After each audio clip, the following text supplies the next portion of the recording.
Hi, Dr. Sunil Gadhwal. Welcome you uh, once again in video lecture classes on the behalf of Government Engineering College Banswara. As in previous classes, we have discussed about solid fuel,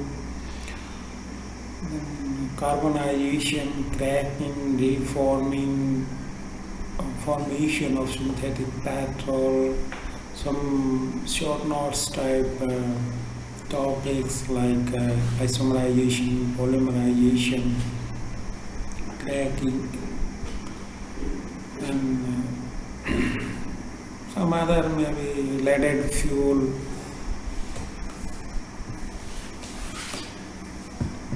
etc. So today we are going to discuss about gaseous fuel, which is also the third form of fuel. And this type of fuels are preferred in comparison to solid and liquid fuels because of their various advantages and disadvantages. The different type of gaseous fuel are, as we know, on the basis of source. One is natural gas and another is synthetic gas or manufactured gas. So first we will discuss about natural gas. It's found in many parts of the world. Majority in USA. It can carry from one place to another place or up to 1,000 kilometers via pipelines. Its composition vary with the source, but mainly contain methane, ethane and nitrogen. In some of the places, isolated natural gas contain harmful H2S, HCN gases.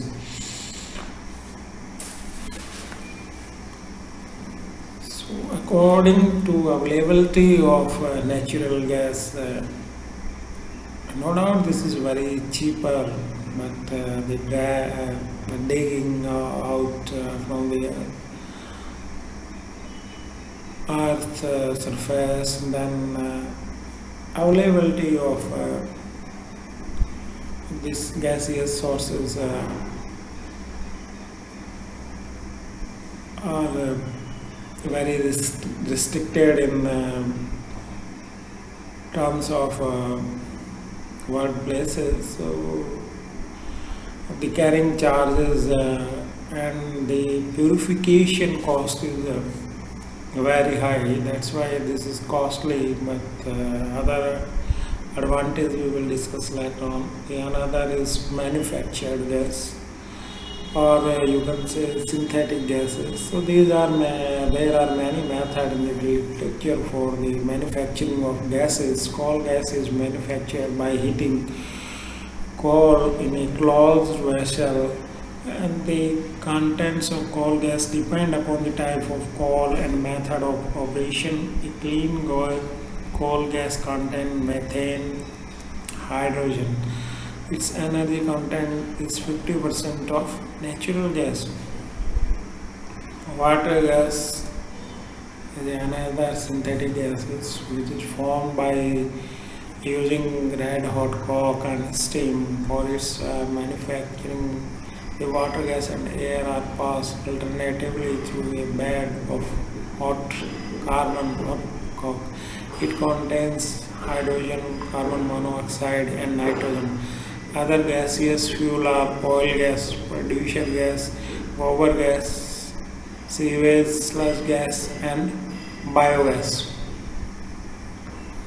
So these are the gaseous fuel which we are going to discuss, but in our syllabus we are having two gaseous fuel. One is coal gas and another is water gas.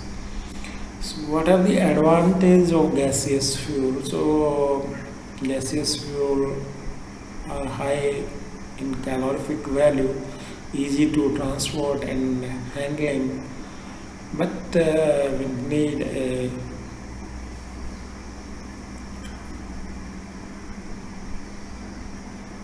precautions because as we know that gas will move in zigzag motion, and once it's leak, it will spread into all surrounding environment or in room or in house or whatever the premises, and suddenly it will catch fire. So these are the few things we have to take care. Then free from mineral impurities. A rate of burning can be controlled and easily compressed.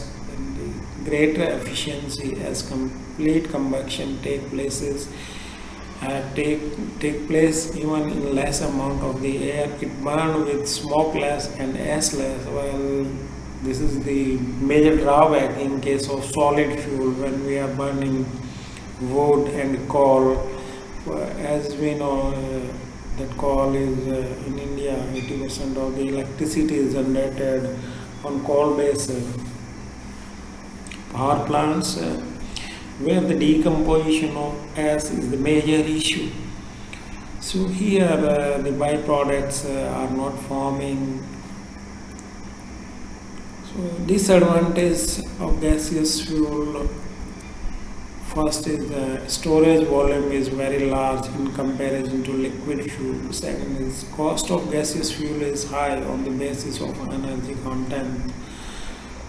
Third, the size and weight of engine is considerably large in comparison to diesel and petrol engine. Then purifying cost of gaseous fuel is very high. This is the major disadvantage of gaseous fuel.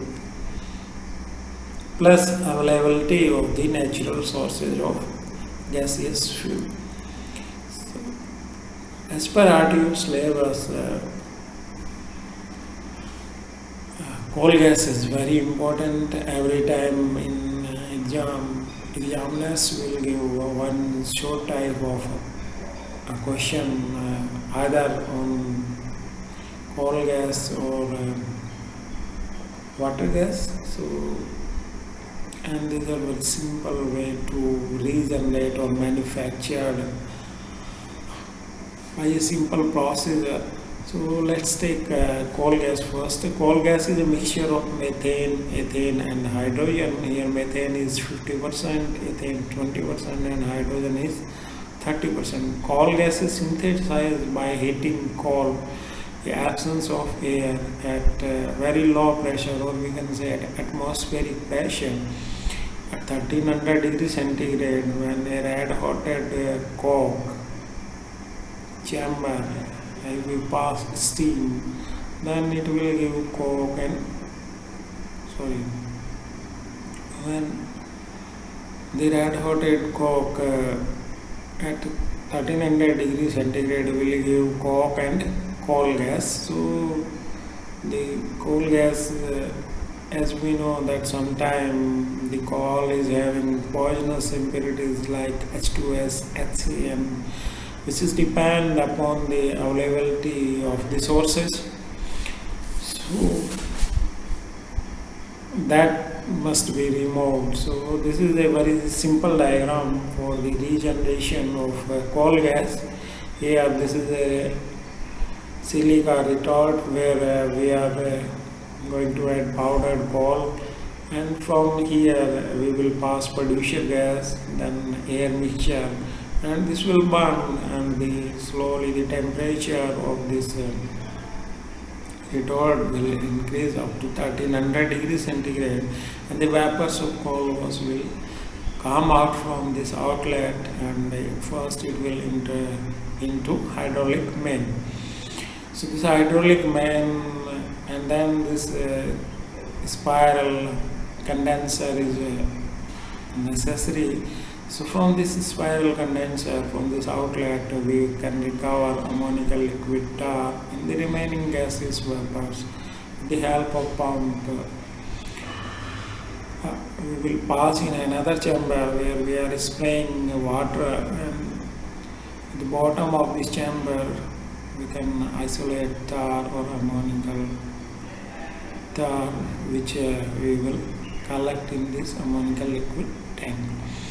So the vapors which are coming out from this water spray tar passed in another chamber where we are spraying creosote oil, and we can isolate benzoate. The poisonous gases H2S and HCN can be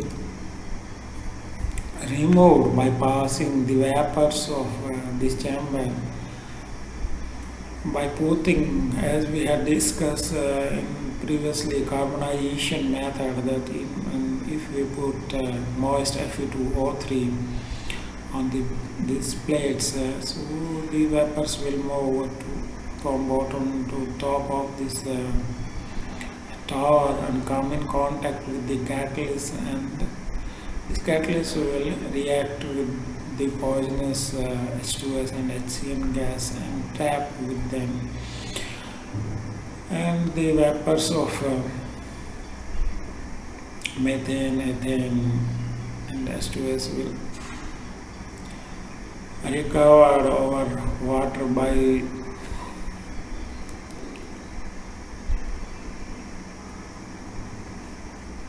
using gas holder. As you can see here, this is the simple diagram of the gas holder. This is the water tub and putting gas holder here. So from here that purified mixture will come, and with the help of this outlet we can utilize coal gas. So this is the basic diagram for manufacturing of coal gas. The coal is fed from the top into the large silica retort, and the retort are heated by burning of the mixture of producer gas and air exactly at about 1300 degrees centigrade, and generated coal gas contains large number of impurities like tar, ammonia, benzol, naphthalene, HCN, H2S. These impurities are removed from coal gas to improve quality and the utility of the gas. Coal gas is first passed through a hydraulic main where some tar and ammonia get condensed, and the hydraulic main act as water seal, prevent the passing of the gas back into the retort by cooling the gas in condenser. Much of the tar is then recovered. Ammonia can be recovered by spraying water. In washing tower, benzol and naphthalene are removed by spraying piston oil, and hydrogen sulfide is removed by passing the gas over moist ferric oxide. So, in catalytic chamber, as we had discussed in the diagram. So, what are the reaction taking parts? Moist Fe2O3 react with the H2S and make Fe2S3 plus H2O. This Fe2O3 can be regenerated by keeping in air or by oxidation. So in keeping in air, it will react with oxygen, and again it will make Fe2O3 plus the sulfur oxide can be trapped in water, so that the pollution of environment can be decreased. Similarly, HCN react with Fe2O3 and make ferric cyanide plus 3H2O. So the poisonous HCN gas can also be removed.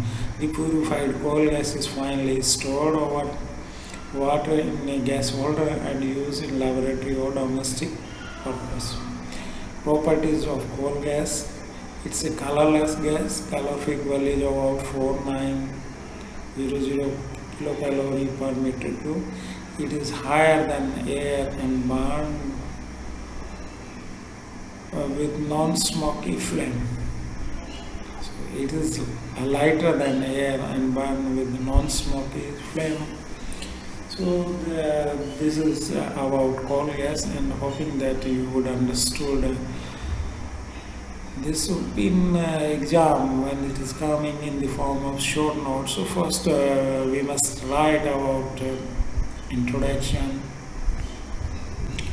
then composition, then manufacturing, then its diagram, then disadvantage. Plus these two reactions are very necessary. How we can remove H2S, how we can remove HCN, then how we can regenerate the catalyst. So this thing must be mentioned in the answer sheet. Then only we will score good. So thank you.